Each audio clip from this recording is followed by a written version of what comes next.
الحمد للہ وحدہ والصلاة والسلام علی من لا نبی بعدہ اعوذ باللہ من الشیطان الرجیم فمكث غیر بعید فقال احطت بما لم تحط به وجئتک من سبأ بنبأ یقین۔ فمكث پس وہ کچھ دیر ٹھہرا، غیر بعید جو زیادہ نہ تھی، فقال پس اس نے کہا احطت میں نے احاطہ کیا ہے، بما لم تحط به جس کا تو نے احاطہ نہیں کیا، وجئتک اور میں آپ کے پاس لایا ہوں، من سبأ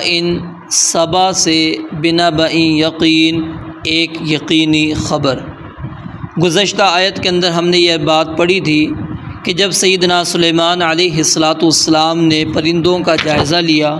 تو جائزے کے دوران ہدہد کو، خاص جو ہدہد تھا اس کو گم پایا، وہ وہاں پر موجود نہیں تھا۔ تو اس وقت سیدنا سلیمان علیہ السلام نے کہا کہ ہدہد کا جو بلا اجازت غائب ہونا ہے وہ سری نافرمانی ہے، تو اس لیے میں اس کو سخت سزا دوں گا یا پھر میں اس کو ذبح ہی کر ڈالوں گا، او لا یأتینی یا پھر یہ کہ وہ میرے پاس کوئی واضح دلیل لے کر آئے گا، واضح کوئی عذر لے کر آئے کہ جس کی وجہ سے وہ آج غائب تھا، تو پھر اس کے مطابق ہو سکتا ہے میں اپنے اس فیصلے کو تبدیل کر لوں۔ تو اب اس چیز کا اندازہ ہدہد کو بھی تھا کہ میں مجلس سے کیا ہوں، غائب ہوں، تو اس لیے کچھ ہی دیر اللہ رب العالمین فرماتے ہیں فمكث غیر بعید، کچھ ہی دیر ٹھہری، یعنی کچھ ہی دیر وہ ٹھہرا، کوئی زیادہ دیر نہیں ہوئی تھی اس بات کو، تو وہ آ گیا، اور آنے کے بعد اس نے سب سے پہلے سلیمان علیہ السلام کے دل کے اندر اس خبر کا تجسس اور شوق پیدا کیا جو وہ سنانے چلا تھا، اور جو معلومات اس نے اکٹھی کی تھی، حاصل کی تھی، وہ معلومات آپ تک پہنچانا چاہتا تھا، اور اس کے متعلق اس نے یہ بات کہی کہ میں وہ معلومات لے کر آیا ہوں جس کا آپ کو علم نہیں ہے، آپ کے پاس اس کی کوئی خبر نہیں ہے۔ احاطہ اصل میں کہتے ہیں کسی چیز کا مکمل طور پر اور پورا علم حاصل کرنا، مکمل معلومات حاصل کرنا، اس کو احاطہ کہتے ہیں۔ تو اس آیت سے یہ بات معلوم ہو گئی کہ سلیمان علیہ السلام کو سبا کے پورے حالات معلوم نہیں تھے۔ اب سوال یہاں پر یہ پیدا ہوتا ہے کہ آخر سلیمان علیہ السلام اتنی عظیم الشان سلطنت ہونے کے باوجود کس طرح ان کو سبا اور یمن کے حالات کا علم نہیں ہو سکا؟ اس کا جواب یہ ہے کہ یہ بات درست نہیں ہے کہ سلیمان علیہ السلام کو یمن کے حالات کا علم نہیں تھا، صرف بات یہ ہے کہ وہ دوسرے علاقوں کے معاملات میں مصروفیت کی وجہ سے اس جانب مکمل توجہ نہیں کر سکے تھے، اس لیے ہدہد نے جو چشم دید حالات بیان کیے اس سے پہلے وہ معلوم ان کو نہیں ہو سکے تھے، اور ہدہد نے بھی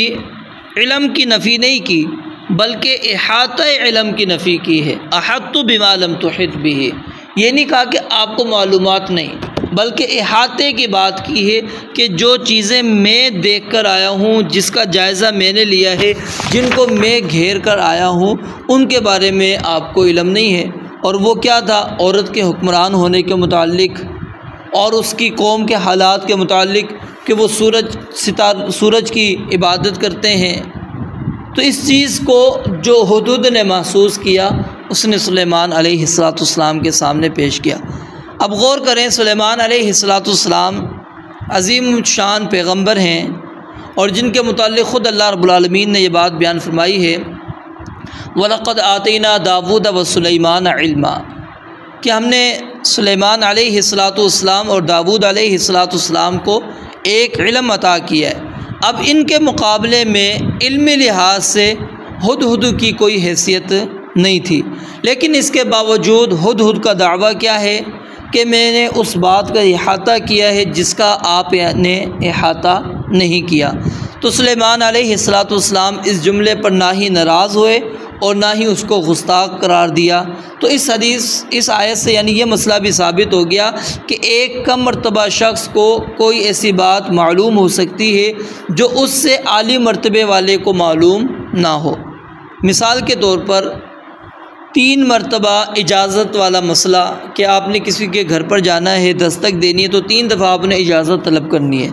اگر اجازت مل جائے ٹھیک ہے، نہیں تو اس کے بعد واپس چلا جانا ہے۔ لیکن سیدنا عمر رضی اللہ تعالیٰ عنہ کو اس مسئلے کا علم نہیں تھا، ابو سعید خدری رضی اللہ تعالیٰ عنہ کو اس مسئلے کا علم تھا۔ جنابت کے مسئلے کے اندر عمار بن یاسر رضی اللہ تعالیٰ عنہ کو تو مسئلہ یاد رہا، لیکن سیدنا عبداللہ بن عمر، سیدنا عبداللہ بن مسعود اور سیدنا عمر رضی اللہ تعالیٰ عنہما کے ذہن میں وہ مسئلہ نہیں رہا، اور وہ جنبی کے لیے تیمم کے قائل نہیں تھے۔ اسی طرح جس درخت کے متعلق نبی مکرم علیہ السلام نے فرمایا کہ وہ مسلمان کی مانند ہے، اب ابو بکر اور عمر نبی مکرم علیہ السلام کی مجلس کے اندر موجود ہیں، لیکن ان کے ذہنوں کے اندر وہ نہیں آیا۔ ایک چھوٹے سے بچے ہیں عبداللہ بن عمر رضی اللہ تعالیٰ عنہما، ان کے ذہن میں اس درخت کے متعلق آ گیا۔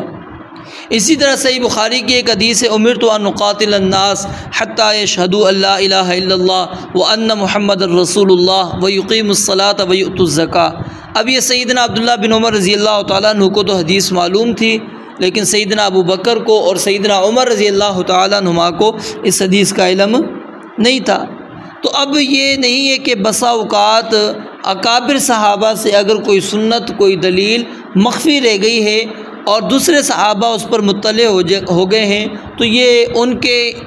علم کی نفی کر دی جائے نہیں۔ تو اس لیے یہاں پر جس چیز کا علم اس وقت حدود کے پاس موجود تھا، سلیمان علیہ السلام کے پاس نہیں تھا۔ اب رتبے کے لحاظ سے حدود کیا ہے؟ کم ہے، اور سیدنا سلیمان علیہ السلام نے اس لیے اس کی بات پر ناراض نہیں ہوئے اور غصہ نہیں کیا کہ تم نے اتنا بڑا دعویٰ کیسے کر لیا اور تم نے یہ کیسے کہہ دیا، احطت بما لم تحط بہ، کہ میں وہ چیز گھیر کر لایا ہوں جو آپ نے جس کو نہیں گھیرا، جس کا احاطہ آپ نے نہیں کیا، مکمل معلومات آپ کے پاس نہیں، میرے پاس موجود ہے۔ اب یہاں پر تذکرہ موجود ہے سبا۔ اب سبا کیا ہے؟ اس کے متعلق ایک آدمی نے رسول مکرم علیہ السلام سے سوال کیا، کیا یہ کوئی زمین ہے یا کوئی عورت ہے؟ آپ نے فرمایا کہ لیس بارض ولا امرأۃ، نہ یہ زمین ہے اور نہ ہی عورت ہے، ولکنہ رجل، لیکن یہ ایک آدمی تھا، ولد عشرۃ من العرب، اس کے لیے اللہ رب العالمین نے یعنی اس کو عرب سے اللہ رب العالمین نے اس کو 10 اولاد عطا کی۔ فتیامن منہم 6 وتشاءم منہم 4، ان میں سے 4 جو ہیں شام کو چلے گئے اور 6 جو ہیں یمن کی جانب چلے گئے۔ جو شام کی جانب گئے وہ لخم، جذام، غسان، عاملہ تھے، اور جو یمن کی جانب گئے وہ ازد، اشعری، حمیر، کندہ، مزحج، انمار تھے۔ تو ایک آدمی نے کہا اللہ کے نبی علیہ السلام وما انمار، انمار سے کیا مراد ہے؟ آپ نے فرمایا کہ الذین منہم خثعم و بجیلہ، وہی ہیں جن میں خثعم اور بجیلہ ہیں۔ تو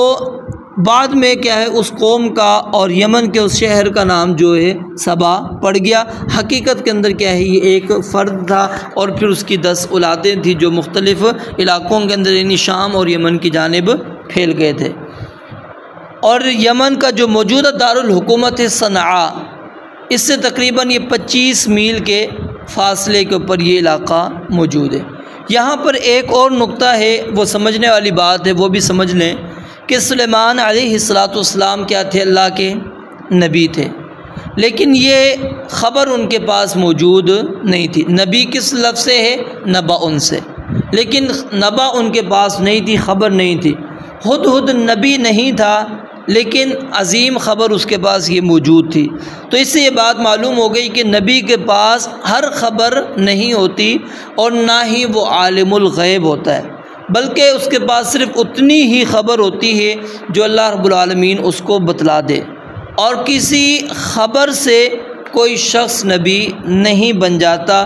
جب تک کہ اللہ رب العالمین کی طرف سے اس پر کوئی وحی نہ آئے۔ اب یہاں پر لفظ یہی استعمال ہوئے، وَجِئْتُكَ مِنْ سَبَإٍ بِنَبَإٍ، اب اس میں کیا ہے، خبر وہ دے رہا ہے ہدہد، اب اس کو کیا ہونا چاہیے تھا، نبی ہونا چاہیے تھا، لیکن نبی نہیں ہے، کیونکہ ہر خبر کا پاس ہو جانا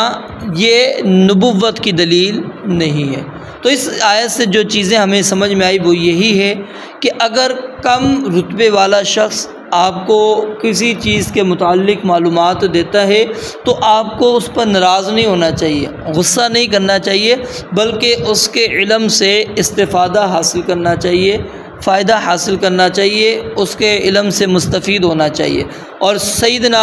موسیٰ علیہ السلام نے اسی بات کا دعویٰ کیا تھا کہ مجھ سے بڑا کوئی عالم نہیں، اور ان کے اس دعوے کے پیچھے، اس تناظر کے اندر انہوں نے یہ گفتگو کی تھی کہ میں اللہ کا نبی ہوں، ظاہر ہے میرے پاس اللہ کی طرف سے وحی آتی ہے، کسی اور کے پاس وحی نہیں آتی، تو اس لیے علم میرے پاس زیادہ ہوا، کسی اور کے پاس نہیں ہوا۔ لیکن اللہ تعالیٰ کو یہ بات پسند نہ آئی اور اللہ تعالیٰ نے پھر ان کو سفر کروایا، وہ جو سورہ کہف کے اندر موجود ہے، خضر علیہ السلام کی جانب پھر وہ گئے اپنے ساتھی یوشع بن نون کے ساتھ۔ تو اس آیت سے جو چیزیں ثابت ہوئیں وہ کیا ہیں کہ